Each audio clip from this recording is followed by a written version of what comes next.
When I decided to work from my remote property, I realized I'd need a battery solution that would power my network, Starlink, laptop, and all associated equipment.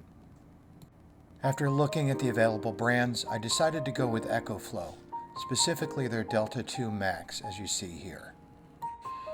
As I've said before, I'm not sponsored by any manufacturer or product, so I have to spend my own real money on this. And what drew me to the Ecoflow Delta2 Max was the 2 kilowatt hour capacity, the expandability to add additional batteries to take it up to 6 kilowatts, as well as the numerous power outlets and USB outlets that it contains.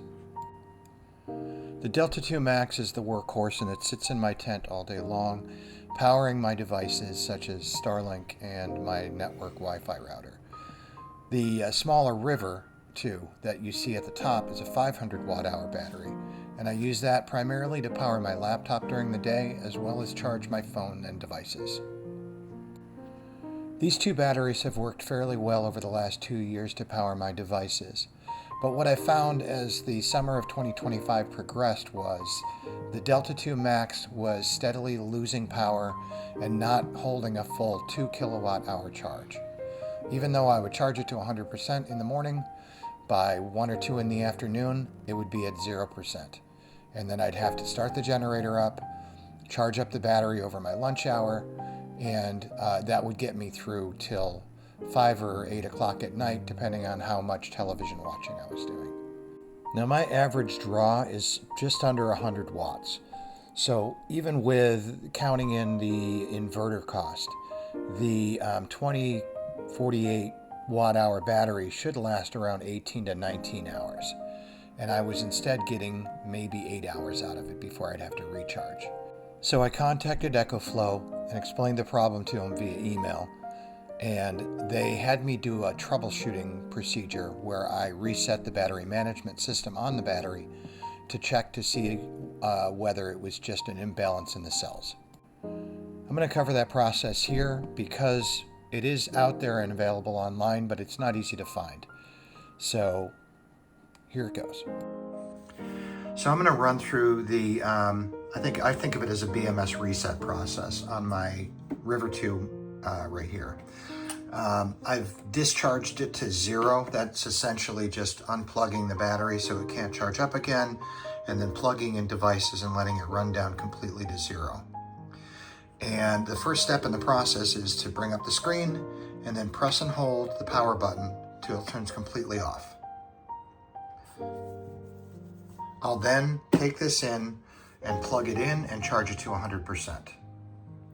Once it's charged to 100%, you unplug it from power, drain it completely again to 0%, and repeat the process of holding down the button until it goes completely off, plugging it in without any devices attached to it, charging it to 100%, and then running through that process of power cycling it down, unplugging, draining it, turning it off, charging it to 100%.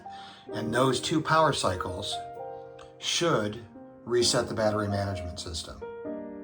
Now, when I tried that on my Delta2 Max, I was getting the same results. It would look like it was charging. Strangely, it would charge to about 75% and then jump immediately to 100%.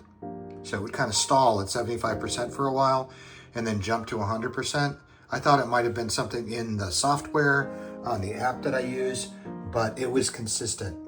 So after the reset process, I started a claim to return my Delta2 Max. I want to preface this by saying these are my results from Ecoflow's support system. Results may vary. I've worked in customer support, and I can tell you that having a calm demeanor, explaining the issue, and trying to work with the manufacturer gets you a lot farther than angry words and hissy fits. After running through the BMS reset process, I logged the support case with Ecoflow for a replacement. They asked me to return the device, and I had to explain to them that I was living in a tent on the side of a mountain, and this is my primary power source. So I needed the device to run my network all day long so that I could work my tech job. They quickly agreed to send me the new battery and allow me to ship the battery back, which is huge. That's a big trust thing for them to actually ship out another, roughly $1,500 battery on the hopes that somebody will send it back. When they first agreed to ship the battery to me, they explained to me that their return and replacement process for used batteries was to find a refurbished one that is matching and had the same number of cycles or close to the same number of cycles on it, and then send a refurbished one with the same warranty that I would have retained on the battery that I originally purchased. So I bought it a year before I started this process, and so it would have a 4-year warranty on it. The next day, though, they sent me another email and let me know that due to either demand or stock levels of the Delta2 Max, they did not have any refurbished ones, so they were going to send me a brand new battery, which was awesome, which I appreciated. And it actually arrived quickly. Sometime like 4 or 5 days later, I had received the battery. The battery was brand new in the box, unopened. I opened it up, took it out, ran through a full charge process. It came with about 35% charge, I believe. I think that's normally what they ship them with. But I charged it up to 100% on my generator, and it worked flawlessly. I then packaged up the old battery, and a few days later, when I had time to run the 45 minutes to an hour to the local FedEx, I drove to the FedEx location to ship it back. Unfortunately, Ecoflow sent me a PDF of the shipping label, and I assumed I'd be able to print it at the FedEx location. But due to the fact that this is a remote FedEx location and does not have apparently print capability, I wasn't able to print it out. So drove home 45 minutes, emailed Ecoflow, let them know that I didn't have access to a printer and could they kindly send me a label, which they agreed to do immediately. And about a day or two later, I got the stick-on return label, and I drove back and sent it back. All in all, it was a really good experience. It was a little bit longer, but most of that was due to the fact that I was in unusual circumstances. I live in the middle of nowhere. I really rely on this battery as my main power source, and because of my remote location, I wasn't able to get what I would expect to be just normal service from like a shipper where they can print the label for you. But Ecoflow is very accommodating and patient with me, and I want to say thank you to, if they're listening, thank you to Ecoflow for the excellent customer support and for the excellent products. I've been using them for 2 years. I used the Delta2 Max for the remainder of the summer, and I have it here with me in my Florida location. It's still performing flawlessly, working like a champ. At the beginning of September, I was finally able to get around to setting up my Ecoworthy solar tracker. 400 watt folding solar panel system. I obviously need to clean the bird poop off of that one, but they do a pretty good job. I've had them in various locations. I had them here, but at a steeper angle because I did not have these outer braces last year. I just had them propped up on some logs, so I got a little bit fancier this year. I also had them placed on the hill back there to try and raise them up and get them at a flatter angle. Neither of these situations is ideal, and the reason is that the panels are facing in that direction, but south is in that direction. And so really, ideally, they should be around here and then at an angle like that to the sun, to put them perpendicular to the sun. So this is the reason why, even though they're in direct sunlight, it's slanting across the panels instead of hitting directly into the panels, and so they're not capturing all the light that they could, I'm hoping. Either that or the panels have degraded, which should not have happened in just a year's worth of use. So the plan is to move the panels over here. I have an Ecoworthy single access solar tracking system that I will be running off of a 12 volt battery that I will charge with the same kind of solar setup that I have on the end of my shower there. That'll attach directly to the same solar racking system that I'm going to use to hold my Ecoworthy panels. And conveniently, this spot right here is in direct sunlight almost all day. because of the opening through the trees where the power lines used to run, in early summer, the light actually streams right through here in the morning, so this gets good morning light. And as you can see, I'll be able to face it directly south, and this is probably the largest opening in the canopy that I have. So this area is in direct sunlight until almost 4 or 5 o'clock at night. So it is in a much better position than that one, which actually gets shaded around 2 o'clock in the afternoon. So I'm hoping that by putting it directly perpendicular to the sun on the solar tracker, and by moving it into a more south-facing direction, to at least double or possibly triple the outputs from 118 watts to maybe 340 or 350 watts. And you never get a full 400 watts out of a 400 watt panel setup, but the goal is to get it as close as possible. Keep watching, because this is going to be the new home location for this Ecoworthy setup, and I'll bring you along as I construct it, set the panels up, and then redo our test to see what kind of solar capacity we get when we're sitting in this spot on a tracker that's going to follow the sun throughout the day. So this is the Ecoworthy single axis solar tracking system. What it is a single linear actuator motor that's going to tip the panels to the east in the morning and then gradually move them across the sky from east to west, all the while pointing up at the sun, so that hopefully the panels are directly perpendicular. That panel over there right now, even though it's in full sun and it's a 400 watt panel, is only taking in 120 watts of power. So that is not the ideal scenario. It's also right up against my tent. There's all sorts of reasons to move it. I did not want a big giant array right in that area, and I didn't want to permanently install this. They recommend that you install this system on a concrete pad, and this is all fluid. This is another test to see, is this a good position for solar? I know I can get solar on the property. I know I can get a decent amount of solar on the property, surprisingly, for as cloudy as this area tends to be. The next question is, where is the ideal area to place that solar? Now, my goal is right here where I'm standing to have my garage. And so if this does turn out to be a good position for solar, then I can mount the solar panels on the roof of the garage. And then I'll use this unit someplace else, maybe to subsidize the fixed panels.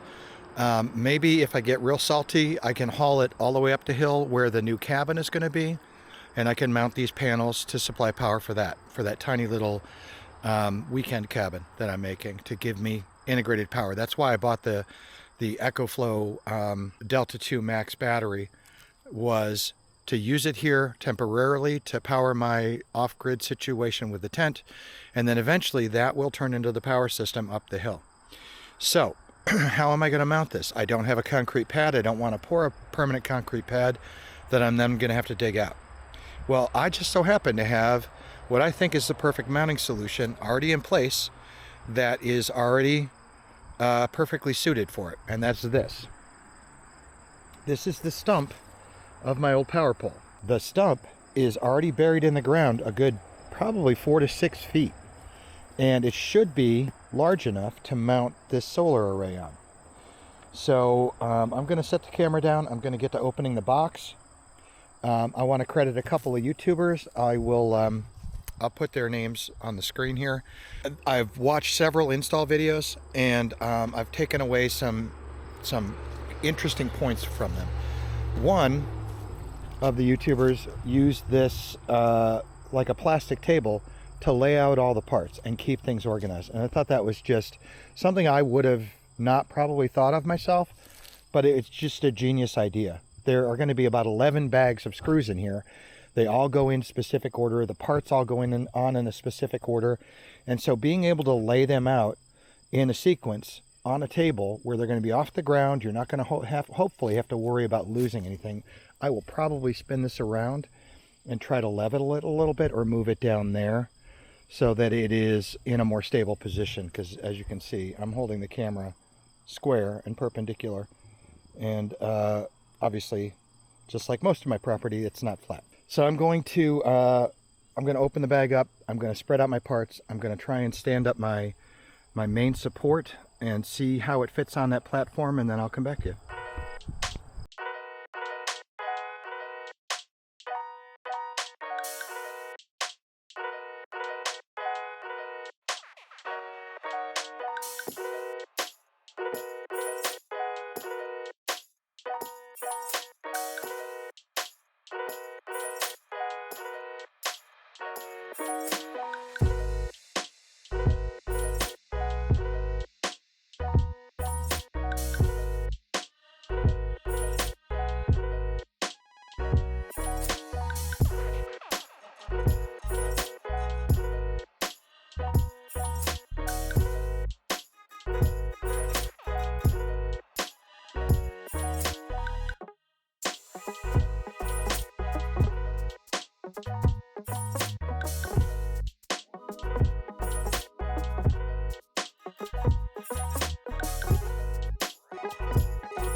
This is extremely well packaged.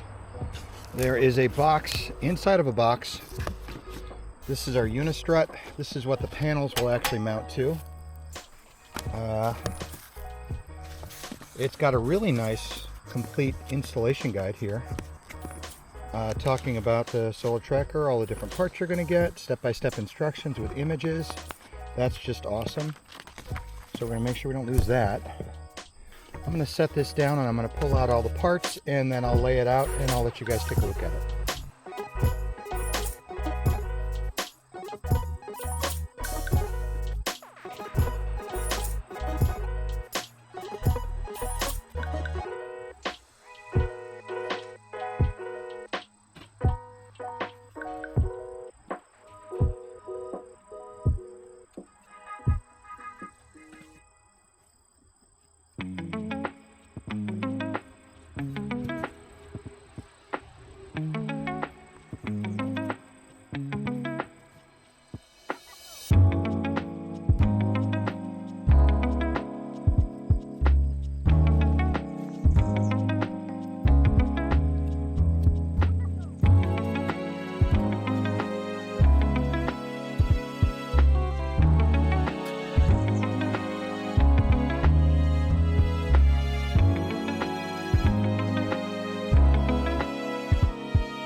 Okay guys, check this out.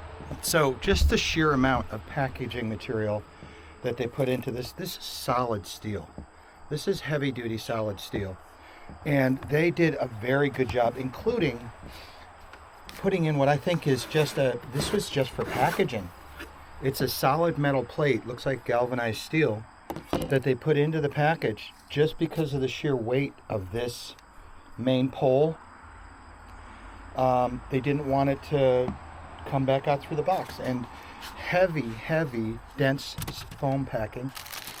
All of this was on that one pole, including this. I'm going to set this aside for a second. I may come back to that if that's not packaging material, but just look at all of this, just packaging material to get it to this point.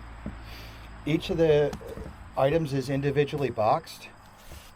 This, I believe, are the armatures that are going to go on, as well as some of the fastening devices. This, I think, is the actuator that's going to move the solar panels to track across the sky. And then various boxes of screws and bolts. One of these is going to be the electronic kit that's going to control it all. There's an optical eye that essentially is going to track the sun for me. And I'm going to set the base on here so I can get an idea of how it's going to fit. I don't want it too close to the edges. If it is too close to the edges, I may have to change my plans here. So cross your fingers. I'm hoping this is going to fit fairly well. You can see I've already pre-lined out my directional lines. So that is due south, this is due north, That's due east, this is due west. That's important because as you can see on the pole here, because it needs to track that sun, we have south, west, east, and north already lined out. And they actually have what looks like an elevation guide for the different months of the year. Now this is going to vary from your, I think it's latitude, one of the, either the latitude or longitude. How north you are is going to determine the angle of the sun you should use. But if I line this up properly, south should be pointing directly along that axis. So I tried to get this so that I could center it on these lines and still have enough spacing. I think we're okay. We're going to have at least 1.5 inches. I'll play with this a little bit, but it looks like we're going to have at least 1.5 inches and then up to 3 inches in each direction. So I will drill down and I'll drive large galvanized lag bolts with galvanized washers to hold this in place. I've got a very small solar array. It's just a single set of flexible 400 watt panels. And so this is not going to be bearing a whole lot of load or weight. When it gets windy, I can lay the panels flat this way so that the wind just blows around them instead of creating any kind of uplift. But I'm going to mark off the positions of each of these holes and then I'll come back. So I'm really looking forward to learning more about my property, one of which is solar collection, because that is a big part of my plan to try and reduce my overall retirement costs and reduce my my carbon footprint. So without further ado, let's get into this. I'm going to start by drilling out the holes that I need.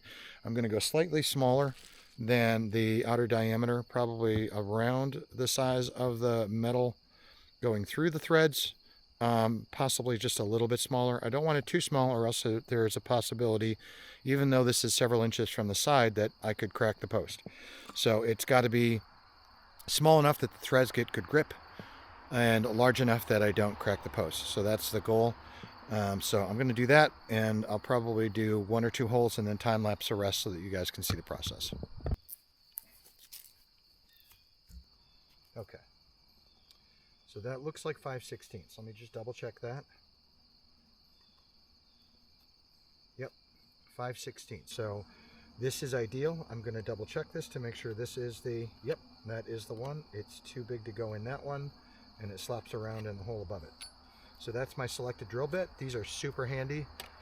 If you haven't got one of those already, I would highly recommend picking one up.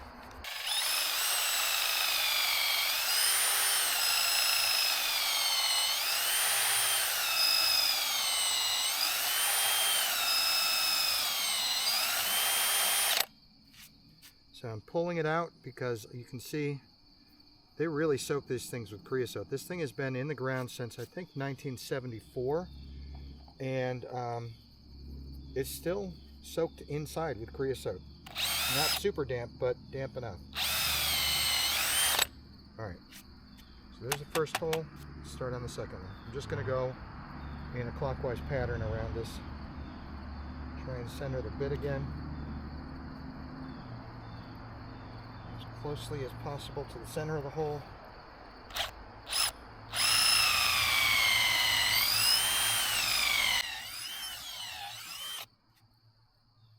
That up. Okay. So I've got all my holes drilled here. Got all my holes drilled. I think what they used previously is a mix of like motor oil and kerosene. This is old school construction. Like I said, it was put in I think 1974 or 1978, so they were not as earth conscious as we are nowadays. But it's way down in there. It should be stable. It's held up these power lines for, you know, I don't know what, 40 years, 50 years. So it should be plenty for this. Let's see how my accuracy was with my drill holes. Make sure I've got hole facing in the appropriate direction. It is labeled as I showed you before. Let's see what we got. That one there, that one there, that one there. There's some of them are a little wonk, but they are close enough that we can hit all of these without scraping the side. Let's take a look. So we've got all of our holes. I don't know if you can see that. Are drilled in here. And now we're going to go with our setup. That's going to be, so here's our setup. We're going to have this 3/8 inch bolt on that. I'm going to place, let's hope these fit properly. Yep. A 3/8 inch lock washer. And that is hopefully going to crank down, give us a little pressure, down pressure. And then to keep that from scraping up the bottom of the base here, I've got these 3/8 inch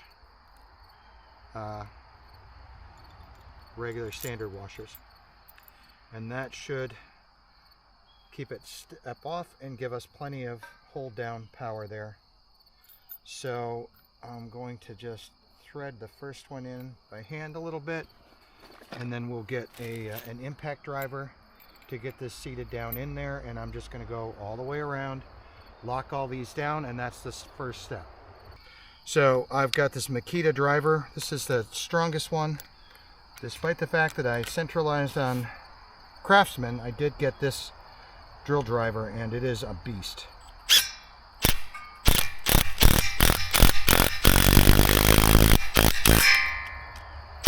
So I want to make sure I don't want to over tighten these, so I'm just gonna take it down right to there, snug it, and then I'm gonna move around and do all of those that tight. Then I'll come back and just give it a little tap to knock it back in. So I'm gonna try and do these opposite each other as if I was putting lug nuts on a car. And again, it is legs, screw, then the split washer for locking it down, then the standard flat washer to spread out the impact. I'm just going to continue around and do these in pairs.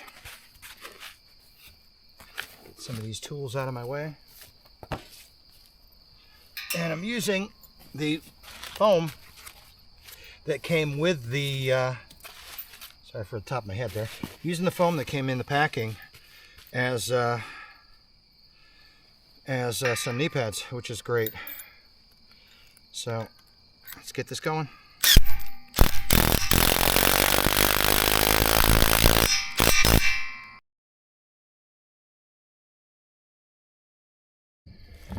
Okay, I am very pleased with that. I'm going to step back and give you a wide shot and give you an idea how strong this is. That is not going anywhere. That's solid. So that's the first step. Now I'm going to go grab the directions and we'll take a look at step 2. Alright, so as I said before, this setup is very, very well designed. So we have this first pole, that's pole A. The next pole that's going to go on should be pole B. So here's our box, that's pole C, that'll be the one after. But we're looking for pole B, or up, part B. That's E, there's 2 of those, so I'm assuming those are the lateral supports. This one looks like the appropriate one. We've got a hole in the center that is going to marry up to that hole. So this is our next step, and then we should be using the screws from box 1. So I'm just going to set these all aside. Part D. Now we can get this box out of the way. Cardboard over here. And let's take a look at our screw boxes. So today, oh my goodness, all heavy. Today I got an Amazon package containing the 70 feet of wire that I need to run the solar all the way back to my tent and to my solar generator, i.e. battery. And that's this. So this is going to be one of the last things that we use. So I'm going to pop that aside, get it out of the way. So we're on. So this is the controller box. That's also one of the last things we're going to use. Let's take a look here. Alright, here we've got some, these look like, yep, these are the brackets to hold the solar panels on, as well as to connect the unistrut. So that is not this step. That leaves this last box, which is going to be our screws and bolts. And these should be labeled 1 through, I think, 11. So let's take a look. This is bag 6, bag 4. Alright, so screw bag 1 goes with part A, which is the main pole. These are the concrete anchors that are designed to hold it into a concrete pier or a concrete slab. But as we're not putting it in concrete, we're not going to use those. So we're on to screw bag 2, and that makes sense. This is the main support bolt that's going to go through part B. Part B, that hole in the center, and it's going to hold it to the top. So I'm going to do that now.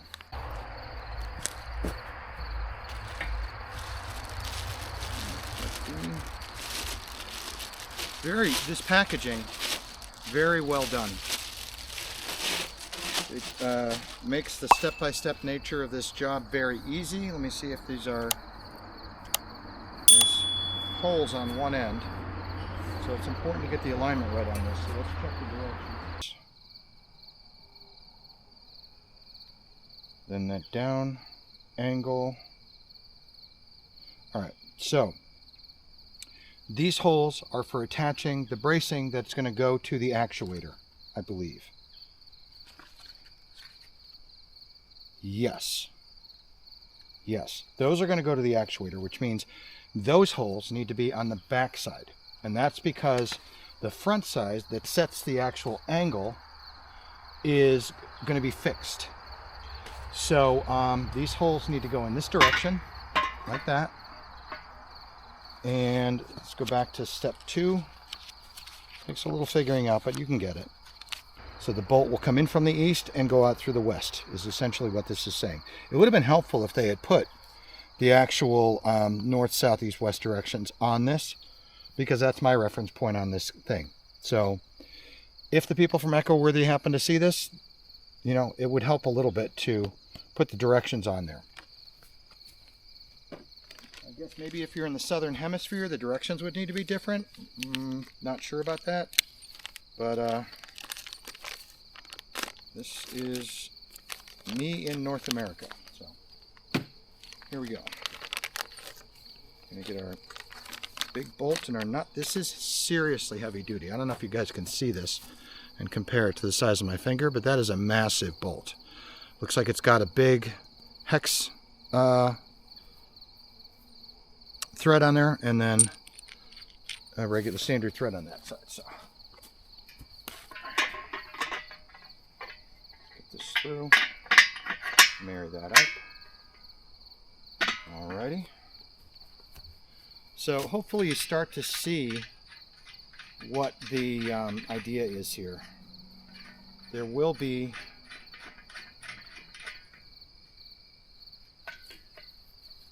a fixed angle here, and then the next steps will rotate it left to right to follow the sun.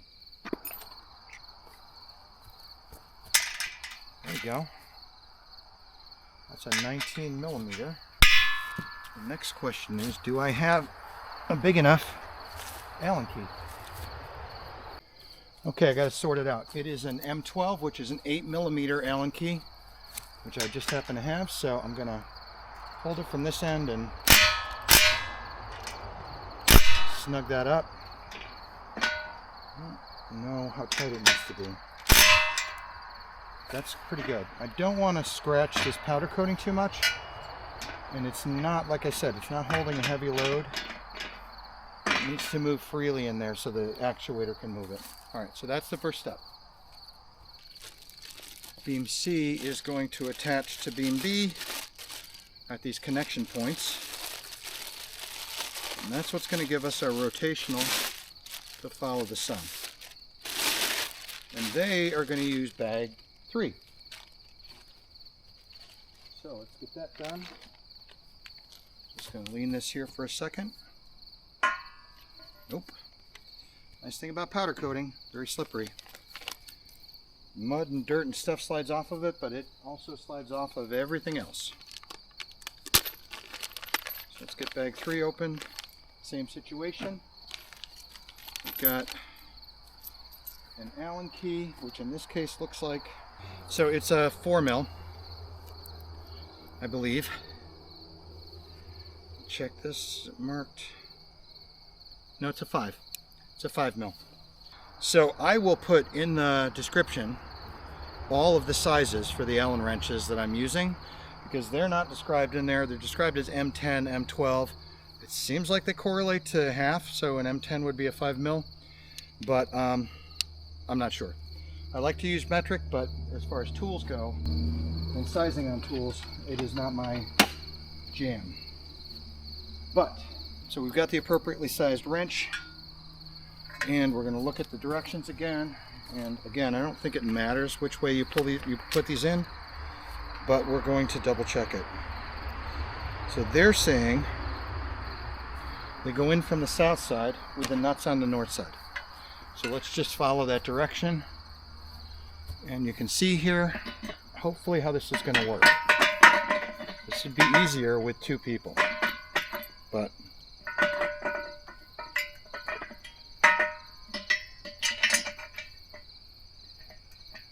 all right. Ow, that really hurt. Okay, every one of these pieces is very heavy. They're all solid tubular steel with what feels like a 1/8 of an inch thick wall.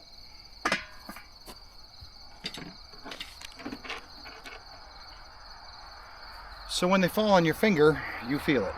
All right, let's get this one in.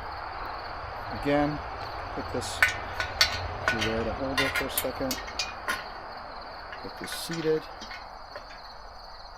There we go. Let's try and miss my hand this time. I'm going to leave these stickers on here until I get it put together, and then I'll be taking them off. This is a 1/2 inch nut with a 1/2 inch nut with a 5 mil Allen key. And I want to tighten, not loosen. There we go. So I'm going to start by just turning the Allen key in, and we'll do the final tighten with the ratchet. Okay.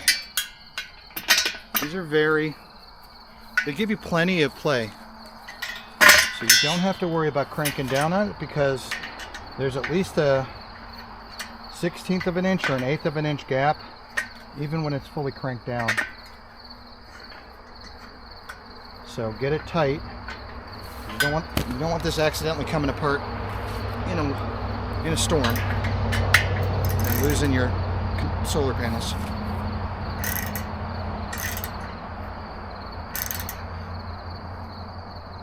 Okay, here we go. Step 3 completed. Let's look at the next step. Step 4, we're going to attach this piece, which is the D-rod. We're going to attach that to the end of that support up there, making sure that it is that the rotating piece on the top is out of the way, and that uses the screws in screw bag 4. It looks like they're coming in from the east, and then the nuts will be on the west, so that's the way I'm going to do it. We have a little branding on this one showing the Ecoworthy. So I'll put that to the outside. Again, I don't think it matters. Well, it does matter, because there are screw holes on this side, but not on this side. So now I need to reference the plans and see exactly what side that should be.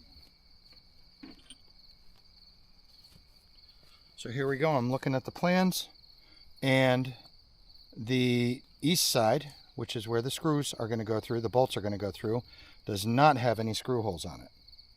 So that tells me that that is this branded side, which is how I was going to put it on, but it's always good to check that kind of stuff. When we look at these plans, what you can see is the nuts go through. You've got a lock washer, then a flat washer, then it goes through the bar, then you have the nut. So I'm just going to prep all of my bolts here. Lock washer first, then flat washer. I'm going to get them all set up so that I don't have to mess around with this while I'm holding it up in the air. If you can batch up things while you're doing a process, try to batch them up. It's going to save you time. It's going to make sure that you're doing it consistently the same way every time. And it's just going to make it easier for you. So I got 1, 2, 3. There's my 4th nut. I've got lock washer, flat washer. And what I'm doing, with flat washers, there's generally one side that has a little bit of a round over to it. I'm trying to put that towards the bar. And the reason I do that is I don't want to scratch the powder coating any more than I have to. So even though it's a minor detail, I try and do that every single time the same way. So now I can start installing this by putting bar D on. There we go. Just going to get a couple of these started. This needs to, again, sit outside. I'm actually going to get them started through here first. And then line them up here. And that is significantly easier than trying to hold it while I'm doing that. And let's just get a couple of nuts on here first to start. And we'll get this out of the way for now.